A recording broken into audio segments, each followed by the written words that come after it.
And the earliest centre in Rome for cultivating Mars as a deity was the altar of Mars in the Campus Martius, or Field of Mars. And the Romans thought this altar was established by Numa Pompilius, who was a peace-loving, king. So I think that I'm not against Mars as a god. I love him, I'm against the misuse of Mars energy for violence. I think you can be a non-violent worshipper of Mars by being a good, husband, a good farmer, a good lover of life. And that we can still revere Mars as that energy, which is, is the life force, if you want. It needn't get twisted into being negative. And this is the mistake of Putin and Hitler and all these kind of people. They try and take the youth and turn them into fighters. The instinct of the average Russian young man is not violence. It's actually philosophy. Russians love nothing better than a good vodka and an all-night session of philosophy and Tolstoy. In my experience, I've been to Moscow and had those kind of all-night sessions with them. They're very deep thinkers. The thought of having to go and kill their brothers and sisters 1,000 miles away in Ukraine is just bonkers. From no self-respecting Russian who really understands philosophy would do that. So I think he's an interesting god and quite complex. That's why I've written quite a lot about him in this thing. And I think if we can understand Mars as going back to his more ancient rootedness in nature. I mean, one of the political traditions I didn't talk about was the green aspect of politics, the eco-politics, the Green Party. And I would say Mars would now be a supporter of the Green Party. He wants us to work with nature and create harmony and peace, all of us, every species living together, or the planet won't survive. I'd say Mars now wants us to become husbandmen of nature, or we're going to blow the planet up, And this idea of each tribe killing each other is just so passé that we've got to, re-educate that Martian quality, I would say. So that to me is what this card stands for. It's the re-education of the militaristic, which is why I'm trying to build a nonagon on top of the Pentagon. One of my projects I gave a talk about recently is putting a top floor on the Pentagon in America, because that is the biggest single money user on the planet. If you think about it energetically, more dollars are poured into a bottomless pit at the Pentagon. If there was a bottomless pit underneath it, all these dollars are flowing in there, doing nothing. Just creating weapons of mass destruction and whatever. Whereas if we put a top on the thing, it's like we put a plug on it, and that's the nonagon, so that agency, which would house the Department of Peace, would be funding peace work, i.e. rainbow work, all over America, which desperately needs it. There are many conflicts in the soul of Americans that need resolving in the communities, stopping child shootings in schools and all that stuff. So I think that's the nonagon is a perfect symbol of stopping the militarism, transforming Mars, and getting with the Rainbow Project of peacemaking, which is what the most ancient wisdom level wants. So I think they go together quite well, actually. And if you want more details, and Tuaz, who's the original word Tuesday in English, he's the god of war in the Anglo-Saxons. It's the same deity. And his rune is like a spear with a sharp point on. In French, Mars is mardi. Yeah, mardi. Literally. Yeah, Mars Day. Yeah, it's the same as Tuesday, Tuaz Day. So, yeah. Yeah, there's nothing wrong with that energy as long as it's put to peace work. I want these soldiers to get involved with peace work instead, and protection work, which was the point of being a knight. That's what my forebears, like the saints of the Middle Ages, were trying to get the knights to stop going around slaughtering and killing people and being heroic and doing chivalry instead, protecting the weak and innocent. We've got to revive the knightly orders, as well as everything else. Okay, shall we finish with one little rune? just to finish. Yes. Because I know some people like the runes. Go on, help yourself. Yay. Making a prayer. Sure. Yeah. Okay, great. Yes.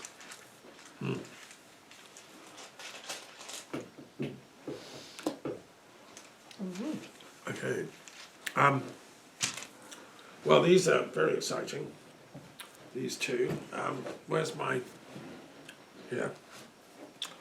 So this first one is what's called Pertho, which stands for the letter P, and is a fascinating rune.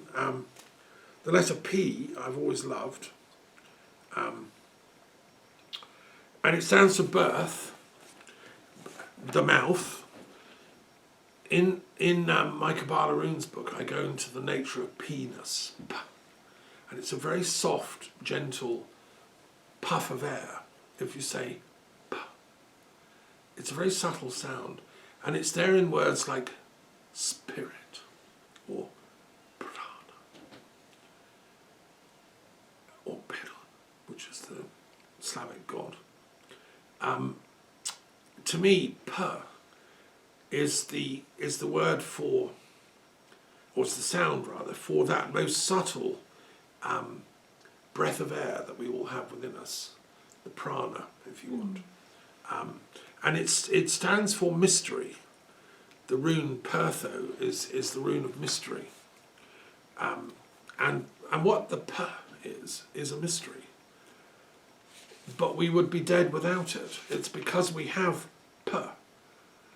It also is in the word for perfect. Perfect. Because, or parfait in French. Because it is perfect.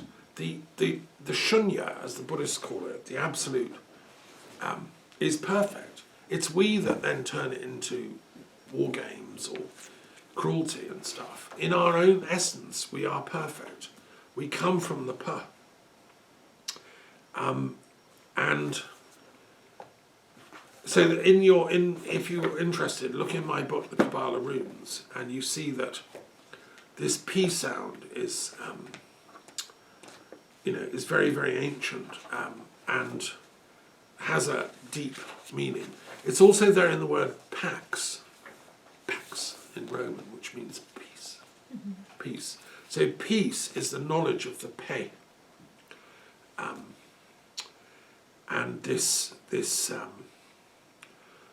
sound, it also is pardesh or paradise.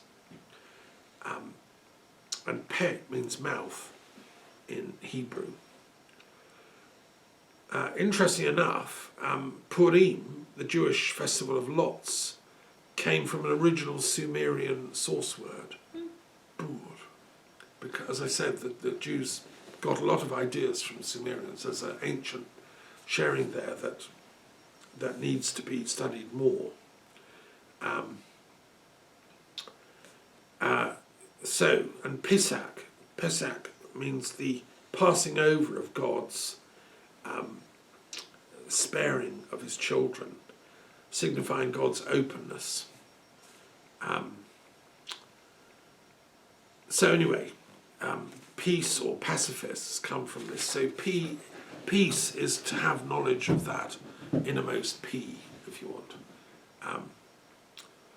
But I say a lot more about it there. And just in case you think it's all namby-pamby and not worth bothering with, it also comes from the word power. Power or pouvoir, meaning ability. In French, Norman French, pouvoir came into English and we turn it into power as something, but it's just ability. People have power if they're able to do something. That was Proudhon's point, is that those who are able, let them do what they can. Let their power not be blocked, That's why we need a society that enables everybody to come to their maximum P, their maximum power, if you want. Anyway, that's that. And then we have this rune, which is Othila. And is an equally important rune.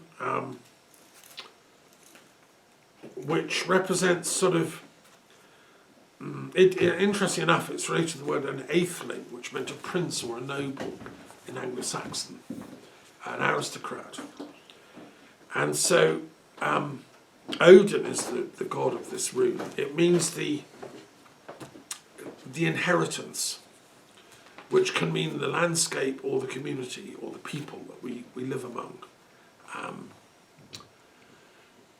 And the Othila represents your inheritance that you receive from your parents, and that in turn you leave to your descendants.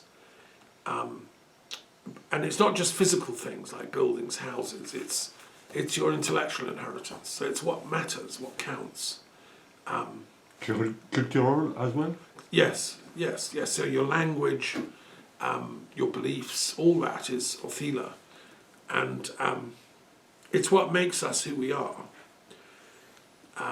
And the greatest of all the things we can inherit and then transmit is the secrets, the mysteries we know, which is Pertho, this pure inner purity. That is our wealth, if you want, which we can bequeath to others. And I believe that we all inherit that together. I believe we're like one family on this planet, whether we're English, French, Bantu, Japanese, Chinese, whatever. It's these cultural resources that we all share and inherit, which are in the periodic table. That's our true wealth as a species, and therefore we all inherit this equally. That's why I made the table, because I want every child on the planet to learn them all. Not just the one it's born into, but all of them, so that it can realise what an amazing world this is.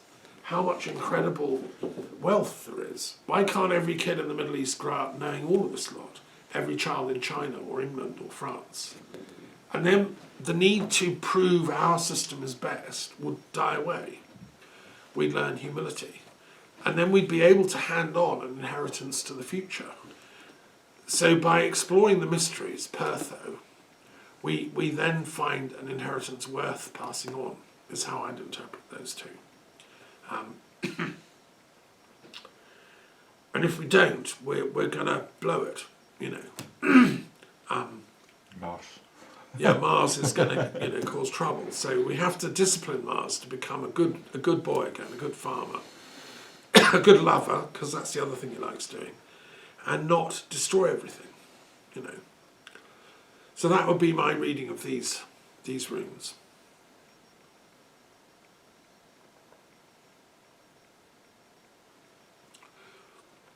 Okay, any final questions? Thank you for Mars. Explanation about not only the aspect of war, but nature with... Yeah, I wasn't taught that. I found it out myself, going to museums, asking questions, and discovered it's a thing. That's the oldest aspect of Mars. They don't teach you in the normal history books. I think war is not against nature. It's a strange phrase, fighting for peace. And we say some people like Hitler or other presidents in our time, they are like the devils. And it's a kind of oxymoron, because we say we want peace, live each other, but we do not face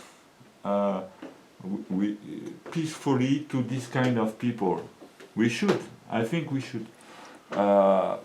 Mars is like in medicine, when there is a problem, you have inflammation, and that's what heals you, the inflammation.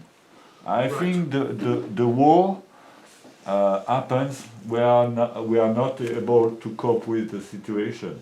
Then there is war, and then there is peace after war, unfortunately. But I cannot say I don't want to see the war, because it's a kind of It's denial. part of nature. It seems to be. Sure. No, I hear what you're saying. And it's unlikely we're going to get rid of all disease forever, you know, because disease teaches us when we get ill, it's normally because we've been doing something silly or got unbalanced. So it's good to have that illness, because then we think, I shouldn't do that, you know, like try and jump down a 10-foot wall and break my leg, you know, that was stupid, so I get pain. So I think, yes, war is like the disease that comes if we forget the importance of peace and we start ramping up the, you know, belligerence and so on. But I'm with Asclepius. I'm a healer. I want to end all disease. I want to end all war, if I could. But you know, I accept as a realist that that's probably not going to happen in my lifetime, and that we're going to go on being ill, go on making mistakes, and going on having conflicts. Where I draw the line is mass destruction of people, willfully and cruelly, like genocide type things, or you know, I mean, I always said actually that World War II could have been solved very easily if France had just said, okay, you know, or no, in World War One, if France had just said, okay, come on, march in, you can have Paris, and then go home to the Germans, they could have marched around, pretended they're the boss, like in 1870, and then gone back. It needn't have been a mass slaughter of 5 million people in the trenches. So maybe this, I mean, the other thing anthropologists have discovered about war is that it's partly ritual display. So anthropologists who studied war among primitive peoples, like in New Guinea, headhunter types, they come together with very long spears. The armies are very small, maybe 100 people on each side, the blokes, with long spears about 10, 5 meters long, with a point on the end. And they just come together and shout and jab the spears at each other's air. It's a display, a ritual display. And they very seldom make contact. If occasionally somebody actually stabs a real person and blood is drawn, that's the end of the combat. That's enough. We've made the point. We can all go home. So I think there's an element of ritual display. Yes. It's like goats do. The male goats fight for who gets the nicest girl goat. You know, it's a sort of sexual display thing. That's fine. Let that go on. We're not going to stop that. But what we shouldn't do is mass slaughter each other's young men and women, because that's stupid. I'm for intelligent nature, not stupid nature. You know, I think evolution has an element of conflict in it and combat and all that, but it should be carried out within a greater cooperative schema, and that love is the primary goal of all this. Whereas if war becomes destructive to all life, it's lost its evolutionary point. And that's why we've reached a stage, I think, on the planet where we have to stop war institutionally, and we have to create structures that mediate and that arbitrate and, you know, don't permit mass slaughter as we're seeing in Gaza. That was they said excuse me. That's what they said in 1920s when they created the SDN. Yeah, the League of Nations. Yes. Yeah. But, Yes, well, they tried, but they didn't take account of psychology and the kind of the collective madness that swept over Nazi Germany and the whole Aryan cult. And there is an illogical aspect to human nature, which goes right back to your right brain, left brain thing. The League of Nations, very left brain, we can sort it all out, everyone gets a vote. And then suddenly, it doesn't work. you know, like everyone's marching in the streets chanting anti-Semitic slogans because they're getting hysterical, you know. We need now peacemaking mechanisms that embrace both left and right brain, that involve people's souls, as well as, you know, sort out the physics of it. Anyway, last comments, Sophia, have you got, because this is your last philosophy club for a while, isn't it? Yeah. You're going back to the other homeland. across the water. Yes. We'll miss you. Yes. I know. Yeah. Thank you. No, beautiful. Just a thread again of like the warrior spirit and how that is very dominant. And I loved what you said about it used to be farmers, because then you're working in harmony with the land. So what if, like nowadays, instead of giving a young person a sword, you give him a seed, and we can grow again, and we can rebuild our landscapes Yes. in love and peace and harmony. And then I thought about the rainbow snake and how this is fire and the rainbow snake is water. So in a way they're balanced, but what fire and water bring together is a rainbow.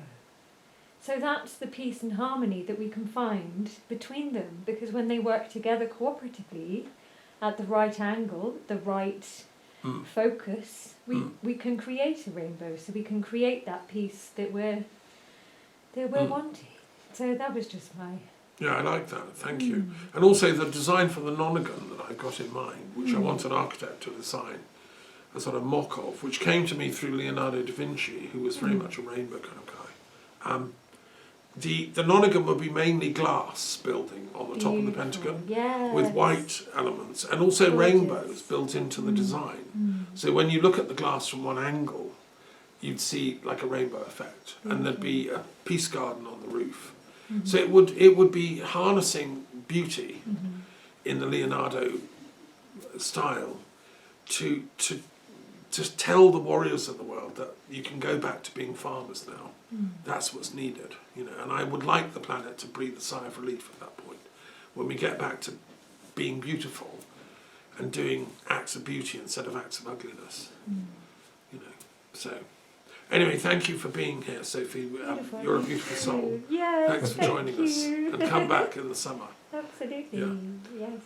Good, and thank you also, Amel, for your Yes. questions, and your probings. Okay, do you want to Beautiful, end our yes. recording, and we can get the wine out? Yeah.